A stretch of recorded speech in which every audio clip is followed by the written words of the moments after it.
ഇതാരാന്നറിയോ? ഞാൻ ആരാന്നറിയോ? വാപ്പയും മോളുമാണ്. അംഗീകരിച്ചിട്ടില്ല. നിന്നെ എനിക്ക് അംഗീകരിക്കേണ്ട ആവശ്യമില്ല. ഇറങ്ങിക്കോ നീ എന്റെ വീട്ടിന് പുറത്ത്. ഇത് ഇവര് വാങ്ങിയ സ്ഥലം. ആര് വാങ്ങിയ സ്ഥലം? എന്റെ ഉമ്മാക്ക് ശ്രീധരൻ വാങ്ങിച്ചു കൊടുത്ത സ്ഥലം. നീ ഏതടി വേശി? ഇറങ്ങിപ്പോടി. വേശിയാന്ന് എനിക്കറിയാം. ഇയാള് ഏതൊക്കെ പെണ്ണുങ്ങളായിട്ട് പരസ്യം എന്നാണെന്ന് നിനക്കറിയോ? ഇവിടെ കള്ളം കുടിച്ച് എത്ര പെണ്ണുങ്ങളെ താമസിക്കണം നിനക്കറിയോ? എനിക്ക് ഞാൻ കണ്ണുകൊണ്ട് കണ്ടിട്ട് ഈ നാട്ടുകാരെ കേൾപ്പിക്കാനും നോക്കണ ആൾക്കാര് നീ വേശിയും വേശിയല്ലേ? ഇറങ്ങിക്കാൻ ഉഷാറെ പെട്ടെന്ന് വരണം. ഭയങ്കര പ്രശ്നം. പോലീസുകാരെ വിളിച്ചിട്ട് കിട്ടണില്ല സാറേ. ഇവളെ അടിച്ച് ഞാൻ പുറത്താക്കണം. വാക്കത്തിരുത്ത് വെട്ടും. എനിക്ക് ഒരു പേടിയില്ല. ഇങ്ങനെയുള്ള കണ്ടില്ലാത്ത നല്ലത്. പിള്ളേരെ നയിക്കോ, പിള്ളേരെ നിൽക്കാതെ നയിക്കോ. എനിക്ക് ഒരു പേടിയില്ല.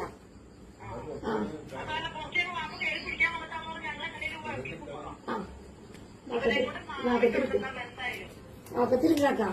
വെട്ടിന് പീസാക്കി ഞാൻ. എനിക്ക് ഒരു പേടിയില്ല. നീ മോടെ ഇറങ്ങിപ്പോടി.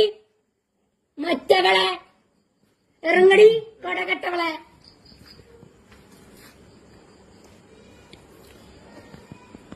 എന്റെ കെട്ടുവിന്റെ പേര് കൊണ്ട് നീ കേസ് കൊടുത്താ? നീ ആരായിട്ടാടി പൂറി? ഇറങ്ങടി.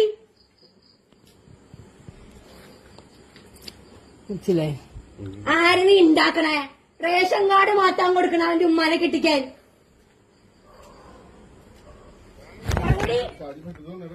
ഏത് ഷാജി? ഒരു കേൾക്കില്ല. മാതാപിതാ ഗുരു ദൈവം ഇങ്ങനെയൊക്കെയുള്ള ഒരു വാക്കൊക്കെ കേട്ടിട്ടാണ് നമ്മളൊക്കെ എന്താണ് ചെറുപ്പം മുതലേ വളർന്ന് വന്നിക്കുന്നത്. ഇതെന്താണ് ഇങ്ങനെ പറയേണ്ടത് എന്ന് വെച്ചാൽ, അല്ലെങ്കിൽ ഇതിനെ കുറിച്ചിട്ട് എന്താ ഞാൻ പറയണത് എന്ന് വെച്ചാൽ, ഇപ്പം നമ്മളൊക്കെ ഗുരുക്കന്മാർ, അതല്ലെങ്കിൽ എന്താണ് ദൈവം, അതല്ലെങ്കിൽ മാതാപിതാക്കൾ. അപ്പോൾ ദൈവമാണെങ്കിൽ ഇപ്പം നമ്മളെന്താണ് പല മതത്തിൽപ്പെട്ടവർ, അതല്ലെങ്കിൽ പല രീതിയിൽ ജീവിക്കുന്നവരാണ്. അതായത് പല മതങ്ങളുണ്ട്. അപ്പോൾ ആ മതത്തിനനുസരിച്ചിട്ടാണ് പല ആൾക്കാരും ആരാധിക്കും കാര്യങ്ങളൊക്കെ ചെയ്യും. പിന്നെ ഗുരുക്കന്മാർ എന്ന് പറഞ്ഞാൽ, പണ്ടൊക്കെ നമ്മൾ ഈ ഗുരുക്കന്മാരെ കണ്ടു കഴിഞ്ഞാൽ, അല്ലെങ്കിൽ നമ്മൾ ഗുരുക്കന്മാർ എന്ന് പറയുമ്പോൾ നമ്മളെ പഠിപ്പിക്കുന്ന അധ്യാപകന്മാർ, അല്ലെങ്കിൽ നമുക്ക് രണ്ടക്ഷരം പറഞ്ഞു തരുന്നവരൊക്കെ നമ്മൾ ഗുരുക്കന്മാരാണ്. അത് ഏത് രീതിയിലാണ്, അത് വിദ്യാഭ്യാസമായിട്ടാണെങ്കിലും അതല്ലെങ്കിൽ നമുക്ക് ഏത് മേഖലയിലും നമുക്കൊരു അറിവ് പകർത്തി തരുന്നവരെന്താണ് നമ്മളെ ഗുരുക്കന്മാരാണ്. പക്ഷേ പണ്ടൊക്കെ നമ്മളെ ഈ ഗുരുക്കന്മാർ, അതായത് പ്രത്യേകിച്ച് നമ്മൾ സ്കൂളൊക്കെ പോകുമ്പോൾ നമ്മൾ മാഷി ടീച്ചർ എന്നൊക്കെ പറഞ്ഞു, അവരൊക്കെ കണ്ടു കഴിഞ്ഞ് നമുക്ക് അവരോടൊരു ബഹുമാനം, പിന്നെ അവരോടൊരു പേടിയും കാര്യങ്ങളൊക്കെ ഉണ്ടായിരുന്നു. പേടിയെന്ന് പറഞ്ഞാൽ എന്താ പേടിച്ച് ഓടുന്നതല്ല, പക്ഷെ നമുക്ക് അവരോടുള്ളൊരു ബഹുമാനത്തിൻ്റെ ഒരു പേടിയും കാര്യങ്ങളൊക്കെ എന്താണ് പണ്ട് കാലങ്ങളിൽ അല്ലെങ്കിൽ പണ്ടത്തെ ആൾക്കാർക്കൊക്കെ ഉണ്ടായിരുന്നു. പക്ഷെ ഇപ്പോൾ ഈ ഗുരുക്കന്മാർക്ക്, അതല്ലെങ്കിൽ ഈ മാഷി ടീച്ചർമാർ എന്നൊക്കെ പറയുന്നവർക്കൊക്കെ ഇപ്പോഴത്തെ കാലഘട്ടത്തിൽ കുട്ടികളെ കാണുമ്പോൾ എന്താ അപ്പോൾ അവർക്കാണ് പേടി. അപ്പോൾ അതുപോലെ തന്നെ ഇപ്പോൾ ഈ മാതാപിതാ എന്ന് പറയുമ്പോൾ അവരൊക്കെ സ്നേഹിക്കുന്നതും അതല്ലെങ്കിൽ അവരൊക്കെ ബഹുമാനിക്കുന്നതും. അപ്പോൾ ഇത്രയൊക്കെ പറഞ്ഞു വന്നത് എന്താണെന്ന് വെച്ചാൽ, നമ്മൾ മക്കൾ, അതല്ലെങ്കിൽ നമ്മൾ വളർന്നു വരുമ്പോൾ നമ്മൾ ചെറുപ്പം മുതൽ നമ്മൾ വളർന്നു വരുമ്പോൾ, അതല്ലെങ്കിൽ നമ്മളെ രക്ഷിതാക്കളോട് അല്ലെങ്കിൽ മാതാപിതാക്കളോട് നമ്മൾ ചെയ്യേണ്ട ഒരുപാട് കടമകളും കാര്യങ്ങളൊക്കെ ഉണ്ട്. കാരണം നമ്മളൊന്ന് ആലോചിച്ച് നോക്കുക, നമ്മൾക്കൊക്കെ വേണ്ടിയിട്ട്, അതല്ലെങ്കിൽ ഗൾഫ് രാജ്യങ്ങളൊക്കെ പോയിട്ട് നമ്മളെ കാര്യങ്ങളൊക്കെ വേണ്ടിയിട്ട് അവിടെ പോയിട്ട് കാലങ്ങളോളം, വർഷങ്ങളോളം, ഒരു ജീവിത ആയുസ് മുഴുവനും അവിടെ പോയി തെണ്ടിച്ച് ഇത്രയും കാലം മക്കൾക്ക് വേണ്ടിയിട്ട് അന്യ രാജ്യങ്ങളൊക്കെ പോയി കഷ്ടപ്പെട്ട് സ്വന്തമായിട്ടൊരു വീടൊക്കെ നാട്ടിൽ വെച്ചിട്ട്, അതായത് കിട്ടുന്ന പൈസേൻ്റെ ഒക്കെ സ്വരുക്കൂട്ടിയിട്ടൊരു നാട്ടിലൊരു വീടൊക്കെ വെച്ചിട്ട് ആ വീട്ടിൽ കുറച്ച് കാലം താമസിക്കുക, ഗൾഫ് രാജ്യത്തൊക്കെ പണിയൊക്കെ ഒഴിവാക്കിയതിന് ശേഷം, അതല്ലെങ്കിൽ ഒരു പ്രായമൊക്കെ ആയാലോ, അപ്പോൾ നാട്ടിൽ വന്നിട്ട് ആ ഒരു വീട്ടിൽ സ്വസ്ഥമായിട്ട് ജീവിക്കാം എന്ന് പറയുമ്പോൾ സ്വന്തം മക്കൾ തന്നെ എന്താണ് വീട്ടിൽ നിന്ന് പുറത്താക്കുമ്പോൾ, അതല്ലെങ്കിൽ അടിച്ച് പുറത്താക്കുമ്പോൾ ആ ഒരു വ്യക്തിയുടെ അവസ്ഥ എന്തായിരിക്കും? അതൊന്ന് നമ്മൾ ചിന്തിക്കുക. പിന്നെ അതുപോലെ തന്നെ എന്ത് ചെയ്യണം, ആ ഒരു വ്യക്തി ഒന്നല്ലെങ്കിൽ ആദ്യം കല്യാണം കഴിച്ച ഭാര്യ ഒന്ന് മരിക്കുക എന്തെങ്കിലുമൊക്കെ ചെയ്തിട്ടുണ്ടെങ്കിൽ, പിന്നെ രണ്ടാമത്തേത് ഒന്ന് കെട്ടുമ്പോൾ ആ കെട്ടണ വ്യക്തി, അതായത് ആ കെട്ടണ സ്ത്രീനോട് ആ മക്കളാർ ചെയ്യുന്ന ഓരോ പ്രശ്നങ്ങളും കാര്യങ്ങളും, നല്ല രീതിയിൽ ജീവിച്ചു പോകുന്ന മക്കളും കുടുംബക്കാരും ഒക്കെ ഉണ്ട്. പക്ഷേ ചില കുടുംബത്തിലുള്ള കാര്യമാണ് പറയുന്നത്. ആ ഒരു വ്യക്തി, അതിൽ പ്രായമായിട്ടുള്ള ആ അച്ഛന് വേറൊരു കല്യാണം കഴിക്കുമ്പോൾ ആ കല്യാണം കഴിച്ച സ്ത്രീനോട് സ്വന്തം മക്കളുകാർ കാട്ടിക്കൂട്ടുന്ന ഓരോ പ്രശ്നങ്ങളും കാര്യങ്ങളും പിടിച്ച് പുറത്താക്കണമൊക്കെ ചെയ്യുമ്പോൾ, ഇത്രയും കാലം വളർത്തിയ മക്കളെന്നെ വീട്ടിൽ നിന്ന് പുറത്താക്കുക എന്ന് പറയുമ്പോൾ ആ ഒരു രക്ഷിതാവിൻ്റെ, അതല്ലെങ്കിൽ ആ ഒരു അച്ഛന്, അതല്ലെങ്കിൽ വാപ്പ, അതല്ലെങ്കിൽ അതായത് അവരുടെയൊക്കെ ഒരു അവസ്ഥ എന്തായിരിക്കും?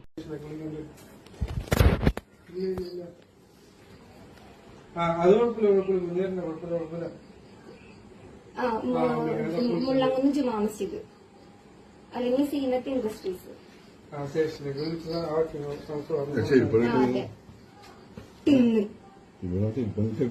എന്നോട് ഞാനുണ്ടാവുന്നേ, ഞാൻ ഷൂട്ടിട്ടില്ല വന്നേ.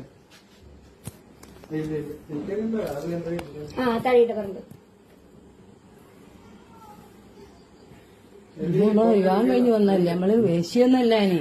നീ ദേശീയടി, നീ മിണ്ടണ്ട. മിണ്ടണ്ട നീ.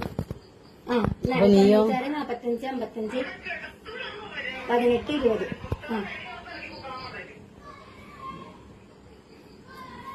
പറഞ്ഞോടുക്ക. ഇതാരാന്നറിയോ? ഞാൻ ആരാന്നറിയോ?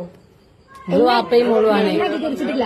നിന്നെ എനിക്ക് അംഗീകരിക്കേണ്ട ആവശ്യമില്ല. ഇറങ്ങിക്കോ നീ എന്റെ വീട്ടിന് പുറത്ത്.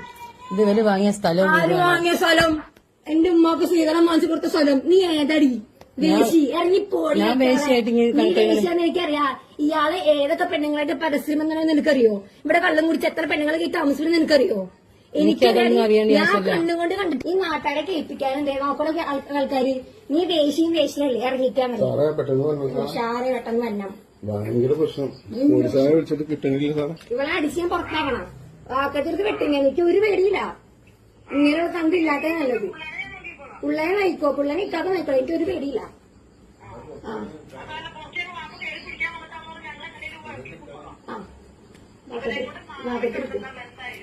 വാക്കത്തിരിക്കാക്കാം. വെട്ടിന്ന് പീസാക്കും ഞാൻ. എനിക്ക് ഒരു പേടിയില്ല. നീ മോടെ ഇറങ്ങിപ്പോടി. മറ്റവളെ ഇറങ്ങടി, കടകെട്ടവളെ.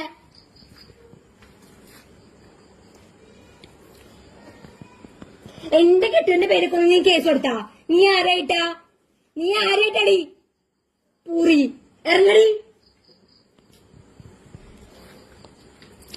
മനസ്സിലായി? ആര് നീ ഉണ്ടാക്കണേ? റേഷൻ കാർഡ് മാറ്റാൻ കൊടുക്കണ അവന്റെ ഉമ്മാനെ കെട്ടിക്കാൻ.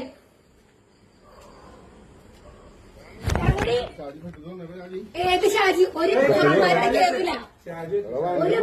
അപ്പോൾ ഇതുപോലെ ഒരുപാട് കുടുംബങ്ങളുണ്ട്. സ്വന്തം വാപ്പാനെയും ഉമ്മാനെയും അതല്ലെങ്കിൽ അച്ഛനെയും അമ്മേനെയൊക്കെ പുറത്താക്കണവരുണ്ട്. പിന്നെ അതുപോലെ തന്നെ സ്വന്തം വീട്ടിൽ നിന്ന് മക്കളാരെ പുറത്താക്കണതൊക്കെ ഉണ്ട്.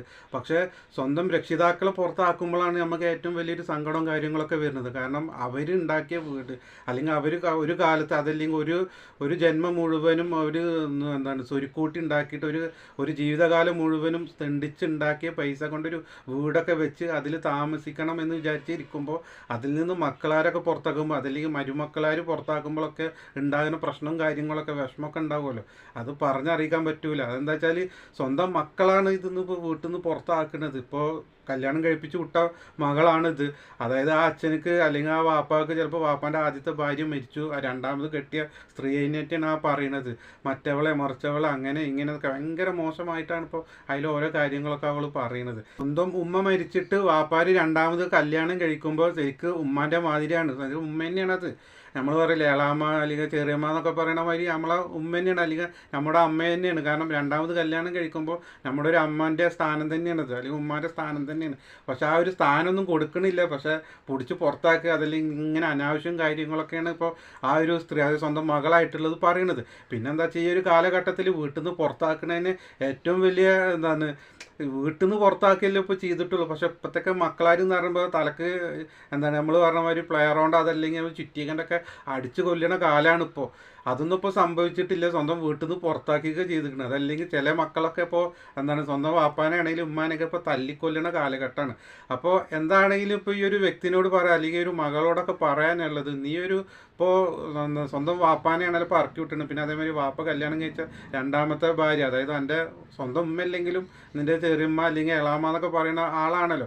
അപ്പോൾ ഇവരൊക്കെ പുറത്താക്കുമ്പോൾ നീ ഒന്ന് ചിന്തിക്കുന്നതൊന്ന് നല്ലതാണ്. കാരണം നിൻ്റെ മാറോട് ചേർന്ന് നടക്കണ നിൻ്റെ മോനല്ല, അത് മോനാണോ മോളാണോ എന്ന് നമുക്കതറിയില്ല. പക്ഷേ ഒരു കർമ്മ എന്ന് പറയണത് അത് കുറച്ച് കാലം കഴിയുമ്പോൾ നമുക്കത് തിരിച്ചു കിട്ടും. നമ്മളെന്താണ് ചെയ്യണത് അതിൻ്റെ ഗുണദോഷങ്ങൾ അത് നമുക്ക് ഇവിടെ തിരിച്ചു കിട്ടും. നല്ലതാ ചെയ്യണമെങ്കിൽ അത് നമുക്ക് നല്ലതായിട്ട് തന്നെ കിട്ടും. അതല്ല ഇതുപോലെ നമ്മൾ മറ്റുള്ളവർക്ക് ദ്രോഹ കാര്യങ്ങളൊക്കെ ചെയ്തിട്ടുണ്ടെങ്കിൽ അത് നമുക്ക് തിരിച്ചു കിട്ടും. അപ്പം നിൻ്റെ മാറോട് ചേർന്ന് നടക്കേണ്ട നിൻ്റെ മോനോ മോളോ ആരോ ആയിക്കോട്ടെ, പക്ഷെ അവനൊക്കെ വളർന്ന് വരുമ്പോൾ ഇതുപോലെ നിനക്കും ഇങ്ങനെ എന്തെങ്കിലുമൊക്കെ പ്രശ്നങ്ങളും കാര്യങ്ങളൊന്നും വരാതിരിക്കട്ടെ. കാരണം അതെന്തായാലും കർമ്മ എന്ന് പറഞ്ഞു കഴിഞ്ഞാൽ നമുക്ക് തിരിച്ച് കിട്ടേണ്ടതാണ്. പക്ഷെ നിന്നെ ഇതേപോലെ വീട്ടിൽ നിന്ന് പുറത്താക്കാത്ത ഒരവസ്ഥ നിനക്ക് വരാതിരിക്കട്ടെ. അതെന്തായാലും ഓർത്തുകൊള്ളുക. അപ്പോൾ ഈ ഒരു വിഷയത്തെക്കുറിച്ചിട്ട് എനിക്ക് അത്രയേ ഉള്ളൂ എനിക്ക് പറയാനുള്ളത്.